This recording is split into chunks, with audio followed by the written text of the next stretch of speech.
want to know. I love It's it. really Sharon and I do all the music ourselves, so it's great that you're able to morph your voice like that and sing like that. If only, that'd be awesome. Yeah. Well, good morning. Welcome back. Welcome to the latest episode of the Project Failure Files, the series for anyone who manages people, projects, or processes for a living. I am Sharon Weaver, CEO of Smarter Consulting. And I'm Christian Buckley, founder of Collab Talk, and welcome to another episode of our series where Sharon and I explore management and leadership topics from the perspective of what not to do. And today we're talking about one of the most common and also most exhausting mistakes in project management, which is trying to do everything all at once. Every day. That's the goal. All day, every day. Yeah. It sounds ambitious. It sounds like the right thing, maybe even noble to say we can handle it all. We can do everything. But when every project and every task and every little thing becomes a priority, then absolutely nothing is. And what ends up happening is teams get stretched super thin, quality eventually gets impacted, and, burnout's really never far behind that. Boy, it just made me think of the movie Incredibles. When everybody's a superhero, nobody's special. Such a great. Yeah. I think this might be the unofficial motto of every organization I've ever worked with. And we kind of talked about this the last couple episodes too. Like, sure, we can add that onto the project or never saying no to scope creep. There's never there's not a scope that I can't see stretching and expanding for you, But there's this belief that taking on more equals progress, but it usually just means chaos. Yeah, exactly. Leaders, I just don't think leaders really, they underestimate the cost and the frustration and the things that come out of context switching. Because if people are pulled in too many different directions, then productivity definitely doesn't multiply or go in the right direction. Instead, it just plummets. Yeah, multitasking is a lie, Sharon, flat out a lie. Let's be honest. No, I can do it. Well, I know. Well, we can, but for others, normal humans, I know. No, but I'll be honest. Like saying no is hard, especially if stakeholders come in and say, and here's why. They make the plea there. Again, there's a lot of overlap, with this previous topics, about how difficult it is to say no, and then you have the scope creep. You need to defend that scope. So there is pressure. You hear it from the executive team, from your stakeholders, the clients, customers, and other employees that are trying to load balance themselves, other departments. They're all pushing for their priorities, their initiatives. And so they're okay with you missing your priorities, but as long as they meet theirs. Well, it's because it's about me, Christian. Yeah. It's about me. That's really what matters. So that is really where real leadership comes in, though. Prioritization isn't about necessarily just saying no all the time. Like a lot of times you think, oh, well, say no to everything. No, it's not about saying no to ideas. It's about saying yes to the things you want to prioritize at the right time. And this is actually something that I say a lot. People will come to me inside, outside my organization when I'm coaching people. And the first thing that I'll hear is, I didn't have the time, right? And you will always hear me correct myself or correct other people. And the answer is no, we all have the same amount of time. You just didn't prioritize that thing. So saying yes is around prioritizing the things that you think are important, and saying no isn't always saying no. It's just saying they're less important than something else. I have a great story about that. And it really is, I think will be appreciated by anybody out there with ADHD that doesn't need a lot of sleep, that worships at the altar of caffeine, will understand this. But I do think, look, making smart trade-offs, prioritizing, it does take courage. I'm doing air quotes there. It's like it takes courage to go and do that, to push back on that.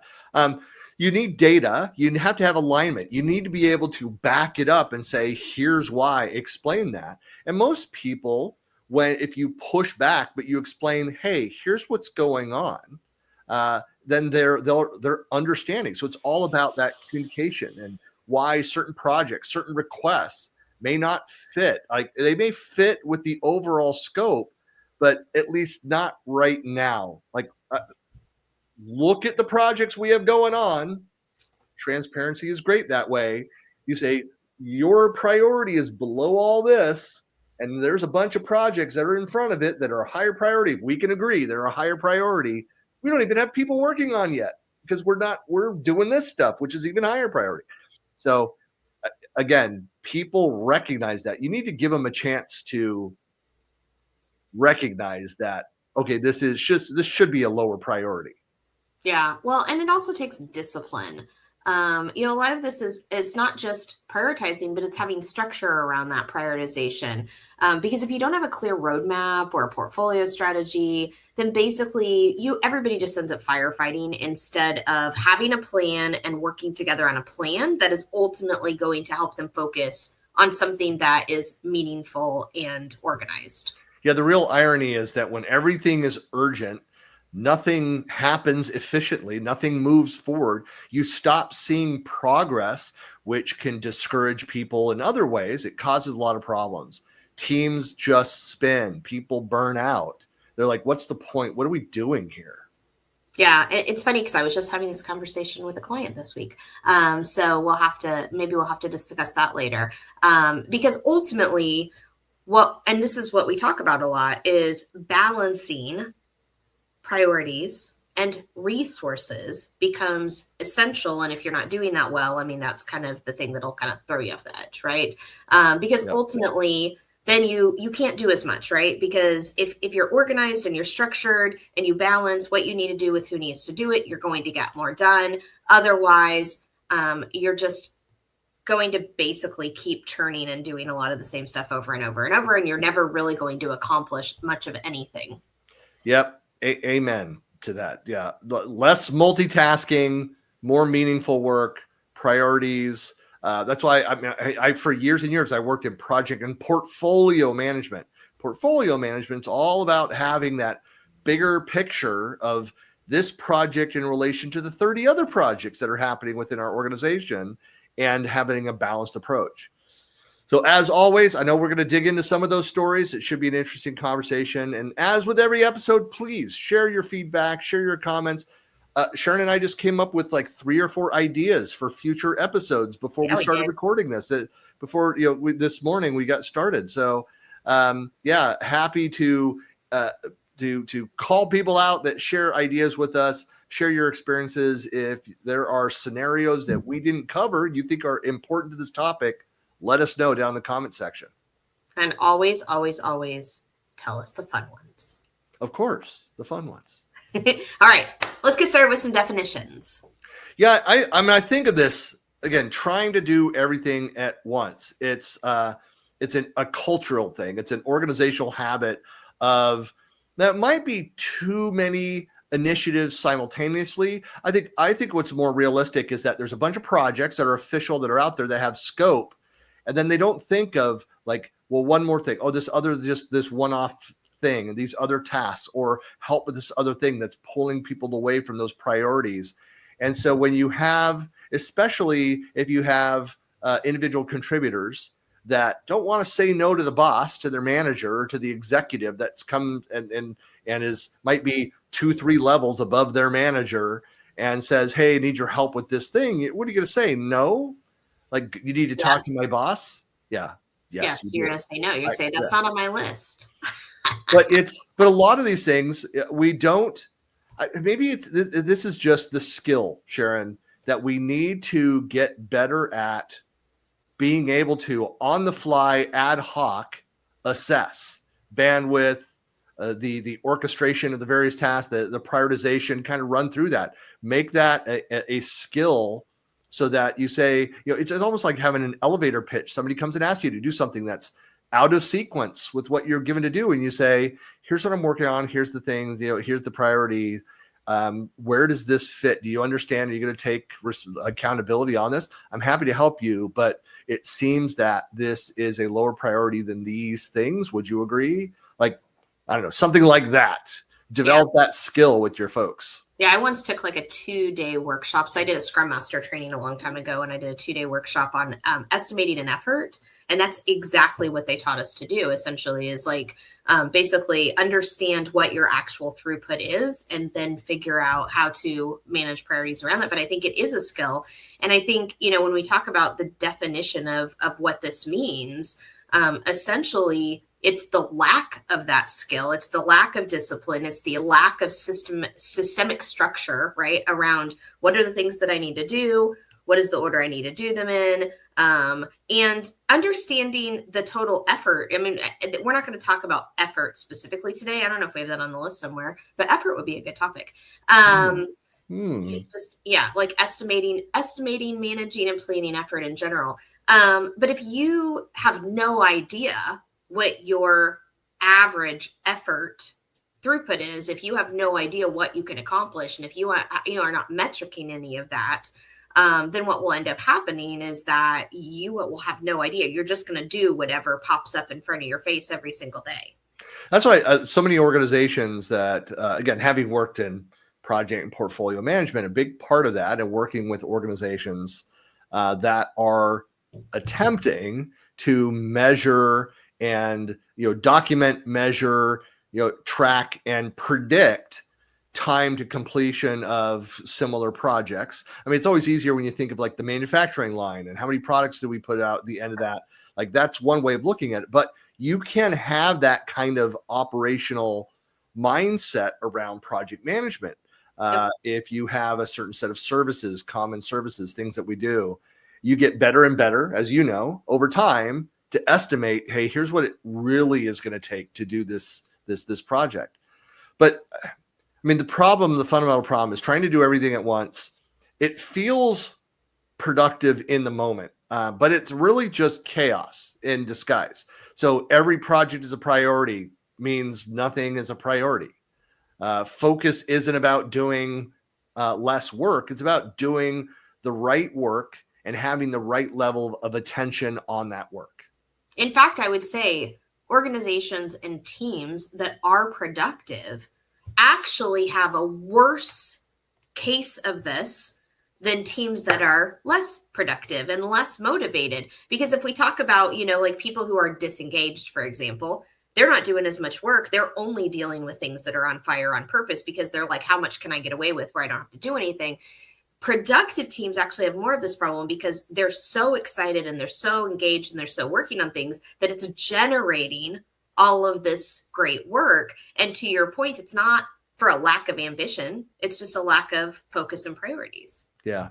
And it's, I don't want to discourage people from feeling like, well, because it is, and there is an opportunity for someone to put in the little extra work and spend more time and do a bit more to kind of rise above. I mean, to, get recognized, and you've got to be careful as a manager, as a leader, that you're not developing this hero mentality within your organization, as we've talked about in other episodes. There's definitely a difference between rock stars and superheroes. Right. And it shouldn't be like a rock star is like they just are, and they can be moving at a slow pace or a fast pace, and they're still a rock star. Where the superheroes is swooping in, saving things. If you feel like you're having to swoop in and save things constantly, you're in that rescue mode. That's dangerous. No, but it's you can have ambition. You can go and exceed expectations in the delivery of your job. It's not a problem of ambition. It's a problem of clarity. So organizations, they love to say yes to more scope. But leadership is really about choosing, where do we say no? Where do we push back? Strategy lives in what you don't pursue just as much as what you do pursue. Yeah, no, I agree with that. I think, I think, the whole idea of, was the reward for a job well done is more work, right? I think, performing teams tend to have this problem a little bit more than underperforming teams in general. Right. Thinking of the project and cultural impacts to this, because again, it's, I think, like you said, are you building the right kind of organization? One where people Are they genuinely excited to come in, do their jobs on a regular basis, consistently excited to come in and do that? They feel like, hey, we know what we're doing. We've got a job to do. We're recognized for going and doing this. There's a balance of things where people can, take more of a lead role, do a bit more, be out front sometimes, but know that they need to not burn out, that they need to kind of get back into the mainstream of the flow and just do a normal volume of output. Because it's culturally, you have to be careful. Work sometimes slows down.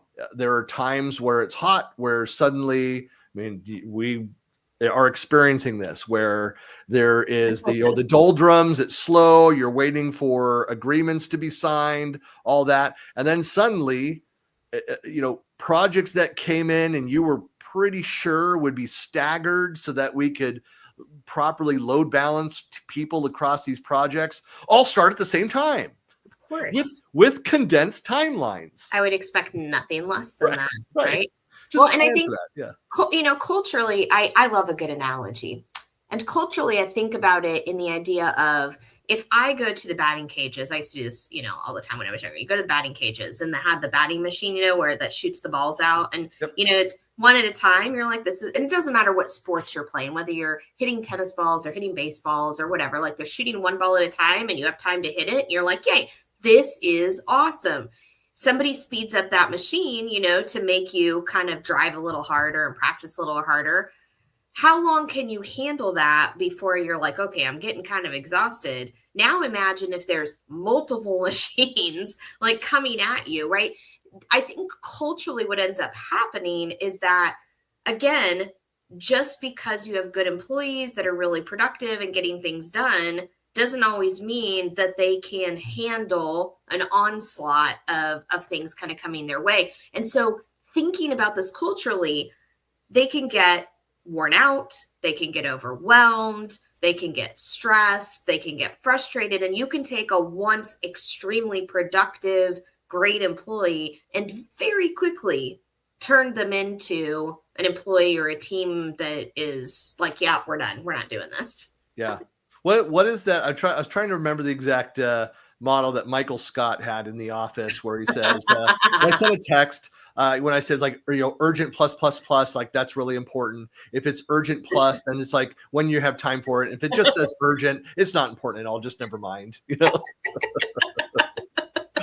like that. No, but again, culturally, thinking about teams that are stretched thin, the symptoms of that are missed deadlines, people feeling burned out. They're actually, when they're telling you they're burned out, they're already deep into it. They're way past. You've missed all the signs of that. And there's that also the quiet erosion of quality. But the deeper cost is to the culture of the organization. Because when people stop believing that there are priorities or that the priorities matter, because everything's labeled urgent plus, then exclamation point. Yeah, right. Nothing is urgent. So it's like, okay, we treat it all the same. And so then what you'll have is a complete breakdown, because something actually urgent comes through. It's like the boy who cried wolf. And then no one will pay attention. No one will give it the attention it actually requires. So we get into this term. There's actually a term in psychology called habituated. I love using that word just because it's a big fancy word. But the idea of habituation is that you're so used to seeing it that it doesn't spark a response in you anymore. And so that's exactly what happens. And so people in general, your team ends up basically being like, whatever, like you said, everything's urgent, so nothing's urgent. So we're just ignoring it now.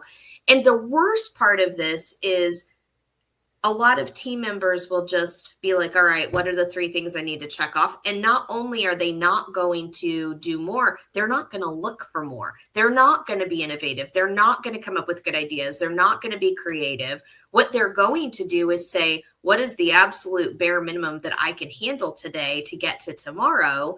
Because I'm feeling too overwhelmed by trying to do everything at once. And they're not clear what their priorities are. And so they just are like, whatever comes at me, whatever's on fire is all I'm going to deal with. And after that, I'm done. And it really changes the way that people interact within the organization or, on the team.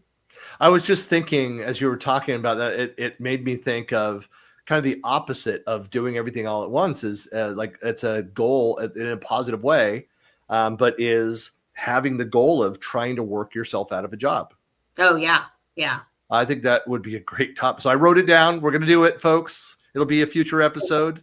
That's the irony in America, right? Is that's the dream of every American employee. And yet that's the antithesis of every American employer, right? Right. Well, that's as a consultant to, I remember one of my first interactions with the consultant group. And it was actually so I worked for a consulting company, EDS. I went and joined Pacific Bell. And part of it was to manage a giant EDS team of consultants that were working on this project. And I knew the culture, I knew the data centers, I had the contacts. I've got other stories about that, like the data center, which was highly secure, waving me in because they knew me, but they didn't know that I was no longer with the company. Christian. Anyway, there's all those people are retired now. I'm sure that was 30 years ago. But anyway, no, but so one of the senior consultants was very upfront. He said, our goal is like our spoken goal we talk about internally is like get in and they're, at Pacific Bell as a client is to find stuff and then never leave, embed themselves within that and make it so that, find something like this. The scope creep is wonderful to them because they're still billing. And my approach has been since that time, it's like, you can't do that. It just seems unethical, dishonest to go in there and approach a project that way. And it's always my approach. If I can find a way, it's like, hey, this is the way that we're doing this, to be like, well, that way is inefficient, doesn't make any sense. If there's legitimate value, that's a different conversation. Right. But if you find a more efficient or automated way to do it, like I have worked myself out of a couple different jobs, and a consultant job was there. They tried to extend me. I'm just like, no, I came and I did what you hired me to go and do. Yep. It's great that we get along and hey, you've got other stuff. I have no interest in that other stuff. Like I came to do this for a year. I was here. I'm done. And so I closed it. I finished what I came to do. And then I left. I guess I'm weird that way as a consultant. I'm like the worst consultant ever. But thinking of like the pitfalls of this path, though, if you're not correcting this culturally, you have then the scope dilution. So projects become amorphous. They're constantly growing, expanding. It's like, well, we have the project concept. It's right here. Then whatever kind of finds its way in. But the more realistic is those kinds of organizations, you see it, they start churning through contractors because they can't hire full-time people. They've got this chronic burnout, people that are overextended. They're physically tired. They're mentally drained. And contractors will come in, they'll bill a bunch of hours, work for 2-3 months, and they're like, I'm done. This is just a nightmare here. And I've worked in some organizations where that was the result, and it was difficult to fix it because leadership was not aware and unwilling to hear the truth about what was going on. Well, yeah. And, another big pitfall of this is that ultimately what ends up happening is everybody's showing up, but nobody knows what's going on. Yeah. Right. And so, it's like we're doing something. So let's just find things to do. We're tired of doing this. So we really don't care to do it right or well or put any quality in. And everybody's confused. So, what ends up happening is like, oh, well, what initiative needs to be focused on today? And I worked at a place one time where we actually had multiple executives, and this was very much the state of affairs, right? So we had multiple executives, and what they did is they took advantage of this kind of everybody doing everything at once all the time. They took advantage of that craziness, and because nobody really quite knew what they were supposed to be working on, an executive could literally call a developer and say, hey, can you go ahead and just do this, this, and this? And I mean, why, they're not going to say no because basically they don't know what they're supposed to be working on anyway. So the boss said to do this, so they're just going to do it. Yeah. And so leadership ends up, it's not even just about leadership is confused on what's going on, but leadership at a high level oftentimes will use that as an opportunity, back to our, very first conversation, is to prioritize their own interests and their own things that they want done. And they'll go around and cherry pick workers and basically say, hey, you don't know what you're doing anyways. Come on over here and you're going to get some, recognition from this particular manager. So you're like, yeah, why wouldn't I do that? Yeah, look, there are some people, admittedly, that thrive inside of those chaotic environments and can find happiness because there's a certain level of anonymity that can be achieved within that. And as you said, it's that state of busyness versus actual productivity. The part of the problem with all of that too is that no one can state, okay, what does success look like here? What's the end state? Like, how do you reward somebody if there's never an end to a project? I mean, that's a problem with scope creep in general. But if we don't know what success looks like, what have we actually achieved? What's the goal here? The intent? We're putting this piece of software in place that we're deploying. We're building this website or this intranet or whatever the thing is. There is an end state in mind. And so anything that you're working on, you should think, what does the end look like? Like, there's ongoing operations and where it is the same thing. But in those examples, there are other ways of measuring that. Like support operations is a great example of that. What success looks like is that I've closed an average per support engineer in this department, a number like 80 tickets a month. And if we're above that average, that historic average, then we're exceeding. If we're under that, we're asking questions, what's going on? The nature of the question is, do we need to reset the metric or other? But you have success metrics. And when you're saying yes to everything, you're constantly growing the scope, nobody knows what they're doing, you have no idea what that end success looks like. So you have these diluted projects, burned out teams, and a culture that rewards endurance and looks at that and says, well, that's excellence. Like, no, they're surviving. Well, and I mean, ultimately you forget what problem it is you're trying to solve. That's really what you're saying, right? It's like, what was the goal of this anyways? Why are we even doing this? And we've done it for so long and we've done the minimum amount. Like, we don't even know why we're here anymore. Like, what problem was it that we were trying to solve? I think that was like 4 people ago that they were even trying to do this. And so does it even matter? Like, is that even the same problem anymore? Or are we just building this? I have actually legitimately seen this, Christian. I have seen organizations, I've seen both internal and I've seen people who do it for clients where the team has shifted enough during the process of a project over the course, especially long projects that are several years, that by the time they deliver it, the problem that they were trying to solve at the beginning doesn't even exist anymore. And so they put this out, they get the thing, it sits on the shelf, it never gets implemented. And it's like everybody just wasted a whole lot of time and effort to do something that didn't even solve the problem. Thinking of examples, I got kind of 2 stories. One, when I was the chief evangelist for a company, I was with a small company, we got acquired. I was the chief evangelist for this. I reported to the CEO of the larger company.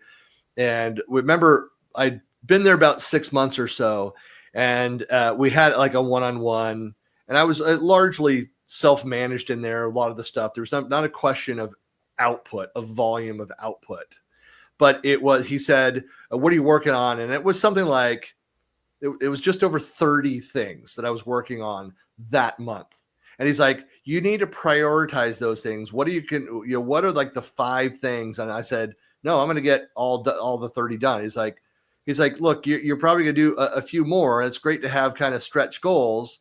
And so, like, what are the 5? I said, look, you prioritize what you think, or I'm talking with sales and like theirs. And I did prioritize. But again, this speaks to the heavily caffeinated and ADHD folks that are out there. I got all the 30 done. But it's a problem that I recognize for me in my career is that, and I don't know if you have similar experiences where sometimes you want to achieve. But I wasn't burning myself out. I knew what I was capable of doing. And most of that stuff, like I love doing that kind of work. I was having a blast. And so I kind of ended up at one point said to the head of product, the head of sales at that company, I'm just like, enjoy the ride. Like I'm gonna pump this stuff out. Like, what else do you need? Like, let's get creative. Like, this is fun. And but that goes back to effort, right? You understood what your effort level was. Right. But that I appreciated that in my one-on-ones, especially every time I was out in Boston at the office and visiting everybody out there once or twice a month. But it was a level set. Like, are you burning out? Are you okay? Like, they recognize that this isn't normal. And I've never claimed to be normal, but this isn't normal. And I'm just like, no, I'm okay. But there were a couple other times where there were priorities. There were some major things and everything else slowed down because of that. So it was difficult for me to do that, but I did that. So, the one other just quick version of this is that I had a client where I was helping them to identify all the active projects. And I know you've had this experience too, where I said, well, how many projects? There's probably 20 something or other. There were 67 active projects, some of them duplicating each other and completely unaware that they were duplicating that were out there. And so we trimmed that down to about 10 to 12 projects, which is not to say the other stuff, didn't need to be done, but that these are the priorities. Nothing else was worked on but those top 10, 12 priorities, and productivity skyrocketed. Once they had that clear picture, that portfolio view, it wasn't about cutting effort. It was about cutting out the confusion, the multitasking, all the lost effort in between, the chaos. Yeah, no. And I think that's such a great point. This is something, and I mentioned, I've got a project right now, and that's actually one of the things we've talked about. But one of the things that I find often is that when I'm working with leaders is that the struggle that they have is, well, what should I be working on and what's going on? And I think that ultimately, most of the projects where I work on that, it's a matter of, well, what do you want to work on first? And when you get the whole team to agree, this is the priority, let's all pull together and get this one thing done. That focus goes so far to getting that one thing done that then you can work on the next thing and then you can work on the next thing, as opposed to everybody just kind of running their own race and doing their own thing. Could you imagine, like, I like to see things, right? Could you even imagine, like, in a sports game, like in a sports ball game, any sports ball game, could you imagine if, like, there was not one ball, but like in football, like if everybody had their own football and they were all trying to go for the touchdown with this? It's called dodgeball, Sharon. Well, there are multiple balls flying in the air. I mean, like, it just you think, sounds I caught this awful. one. Oh yeah, and then you get beamed to the head with another one. Like, just imagine if they're not coordinated and everybody's just throwing things all over the place and running things all over the place. Like, this just gets to be. I mean, if you visualize this in any kind of sports ball arena, and you think about, like, instead of to switch it from one ball and give everybody a ball in the game. Now, all of a sudden, you have a picture of what we're talking about, right? Yeah. Again, it's called dodgeball. But yeah, all right. Yeah. If you can dodge a wrench, you can dodge. Well, then we had, like, there's the version of it, which I think is the Greek dodge, where it's a little more complex. But yeah. Legit, my husband used to be on an official dodgeball. Really? Legit. Yeah. That just reminds me of middle school rainy days, going to the gym during the PE and getting to play dodgeball. Just love that. But no, I think of strategies, though, for overcoming this issue. And we always talk about having a framework, having a process, making it transparent. And where I've worked with clients, where I've worked with teams that I've managed, where we go in and we just very simple, it doesn't need to be overly complex to have that portfolio view, but what is the project? Who's working on it? Yeah. What's the ETA and who are the stakeholders on that? And then you lay it all out there, and then you discuss. You say, all right, what are you working on? And when you lay all that out, you start identifying there's clearly lower priority projects that they're wasting time on when they should put all their effort up into in finishing that one. It also makes me think of like the Dave Ramsey snowball method. It works for projects as well. Yep. You go up, you work on the high priority, and then you finish it faster in a higher quality, and then you move everybody that's working on that down to the next couple, and then those speed up and rise up, and those get finished, and it trickles down to the next one. In development, they call it the swarm method, basically. Like you pick one thing, and everybody just kind of goes at it and gets it taken care of, and then you work on the next one. But yeah, I mean, it's having a system, and it doesn't matter what kind of system you've got. Doesn't matter what methodology you're following. But essentially, like, write it down, make a list, know what your priorities are. And then also, crazy idea, share that information. Oh, yeah. No, it should. That's what another problem that we didn't get into here is that organizations are generally really bad at sharing this information. Or, in my experience, is you've got the dashboard, you've got the meetings, they're poorly attended. You're pushing it out via email and dashboards, and you're having one-on-ones and that, and they don't care until it's painful for them, and then they start showing up when they start experiencing a slowdown. They're not getting what they want. No, having that portfolio discipline, it really starts with one question: does this project move the mission forward? Is it one of our pillars, our priorities for the organization? And being able to show how every project that you're working on, how it ties to the company's priorities and move that forward. If the answer to that is, does it move the mission forward? If the answer is anything less than a clear yes, it's probably a distraction. It's a nice to have. It's a lower priority. What was that old? We all saw it like in business school. We've all seen the example of the big glass vase and the big rocks, with the marbles, and then the marbles, and then the sand, and then the water. Like there's always room for the little stuff if you take care of the big stuff first. Same principles apply here, and great leaders protect that focus like it's a finite resource, because it is. Well, and at the same time, if you know what your priorities are and everybody's on the same page, if something needs to shift, there's no question, because the whole group says, we know where we're at, we know what we're working on, we understand why we need to pause or shift or pivot or whatever.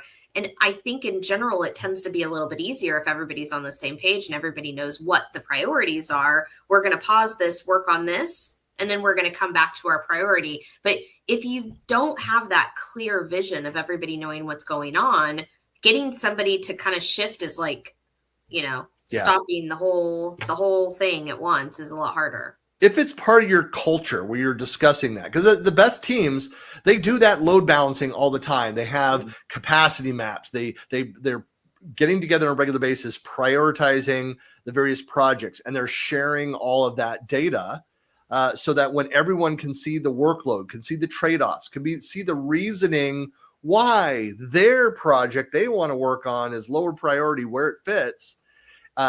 Saying no feels less, when you're that transparent, feels less political and starts feeling like, hey, this is just practical. This is the way that we do it, so that we're all in agreement. You don't have to agree. You don't have to be happy with the result, but you recognize and accept the result because there was adequate discussion and transparency. It was practical. Yeah, no, I agree. I think you get to even a point at a very maturity level. I'm not going to say you don't have to say no, but you kind of get to a point where you don't have to say no because everything's been prioritized. So if something comes in, you're like, that's not on my list, right? There's no pushing back or saying no. It's just like, that's not on my list. Oh, okay, let's work on that. It becomes, like you said, it's just a different feel, a different culture. Right. And then what starts to happen, because I've been through it at a couple of very large companies, is that instead of coming over and making demands and trying to increase the scope of some other existing project, they'll come over, they understand there's a process. It's being reviewed. It'll be taken seriously. They'll get back within, it can be hours. They turn in their request. They go look at their dashboard. They see how fast it's going to be, and they go back to doing their jobs. Right. Yep. And somebody else understands, that if they were number 5 on the list for priorities and suddenly they shifted to number 7, they come over like, what happened? Here's what happened. Here are the other projects. Let's have a discussion.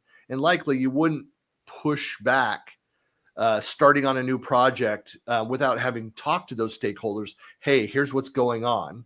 We want to make sure that, you're aware of the details and these priorities. Do you agree? And then deal with it there. Have a conversation. Is any other information change that maybe raises the priority of your project over the new ones that came in? Let's have that discussion.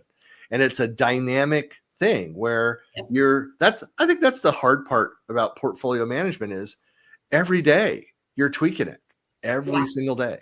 Well, and as we get into best practices, I think one of the other things to think about is I know a lot of people ask this question.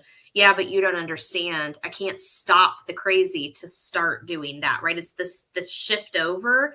And so I think, some of this stuff that we're talking about, I'm going to point out there's this painful moment where you just kind of got to let things burn and stop and focus on your priority, and it's going to be okay. Like it'll all sort itself out. But there is a little bit of moment of chaos when you stop doing that and switch. But the sooner you do it, so the sooner you get to something good, the sooner you can get rid of something bad. Yeah.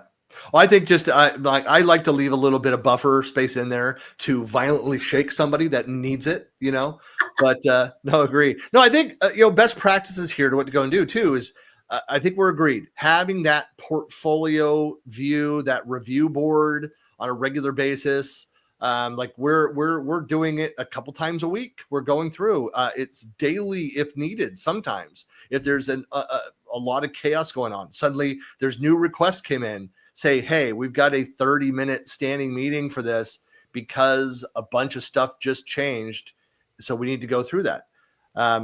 But one other recommendation is always to make it visual, like having, I love Kanban boards out there. And we used to do this on whiteboard because we didn't have the software that built the lovely Kanban boards out there. We do cards and we would move it, Post-its. Yeah. But yeah, I mean, every healthy organization should have a stop doing this list. It's just as important as the roadmap. Like here's what we are doing, our priorities, but we need to retire old projects. We need to recognize like this is a bad habit. We're doing it because of this, but we need to stop doing that. And then celebrate when you drop something that no longer adds value, just as much as you celebrate the completion of projects or the completion of major milestones. Yeah, we definitely don't spend enough time thinking about deprioritization and pruning and how that can actually be a good thing. And I think culturally, when you do say, you know what, we don't need to do that right now, let's focus on something else, and we celebrate that, I think it does help the culture. Yeah. Well, it's like I try to set the rule for myself, and I break the rule often, but like I don't go buy a new piece of clothing, like a new shirt, without getting rid of 2 other shirts. And you think, how can that work? You're getting rid of more than you're bringing in. No, because somehow going to conferences and stuff, clothes just find us. They multiply. I just got rid of, Sharon, like a stack of, I didn't count them yet, but it was like this high of conference. So that's like 12 to 15 inches of t-shirts from conferences. And I have triple the stack of the ones that I'm like, I'm keeping those still. I'm still actively wearing those occasionally. Yes. And to our last point on here, you're proving that point exactly, which is you want to coach your leaders to value, focus, or the high priority items as a success metric, not a total amount. So it's not about the number of conference t-shirts you have, Christians. No, it's about the good ones that you have. Yeah. And there's some that are just ironic and funny. I know I need to get rid of them. Every time I put them on, my wife just kind of. No. But I mean, we think about this in collectibles, right? It's so much more valuable to have one very important, thing than it is to have a whole pile of them. Yeah. Like I just got rid of, I left Microsoft in when was that? In 2009. And there's a t-shirt I've worn a couple times. And I just got added to the pile. It was difficult to add that in there. Good job. Good job letting go. Yeah, thank you. Well, call to actions to close this out. The kind of 3 that we have that Sharon and I put together. So 1, outline, have a list of all the active projects. Write it down. Do an assessment. I'm telling you, there's a bunch of hidden projects. Anything that you're working on, if it's not part of a project that's a priority, like list it as a standalone task as a project. Yeah. No, definitely make a list. Then you assign who's working on each of those things. And then very quickly, you might start identifying, oh, that's why somebody is feeling overextended. Because you're going to see a few names pop up many, many times that you didn't know that they were working on those things. Yeah, resource management is like the bane of all leadership existence everywhere. So the faster you write this stuff down, the faster you're going to understand that. Yep. And then finally, practice saying no gracefully. So the next time you're asked to take on more, respond with yes, if we can remove or delay X. So it might be a great negotiation tactic. Hey, I'd be happy to take on, do that. But this other project that you said was due on this date, like which one? And if you feel uncomfortable saying no, always remember that you can just simply say, I have other priorities. Let me get back to you on that. And then just don't respond. Well, that is it for this week's episode. Please be sure to follow and subscribe. Follow us out on YouTube, youtube.com/@Project Failure Files. You go out on the interwebs, you search for Project Failure Files. You'll find us. Yeah, we've done enough. This is what, episode 71. Mm-hmm. You'll find us.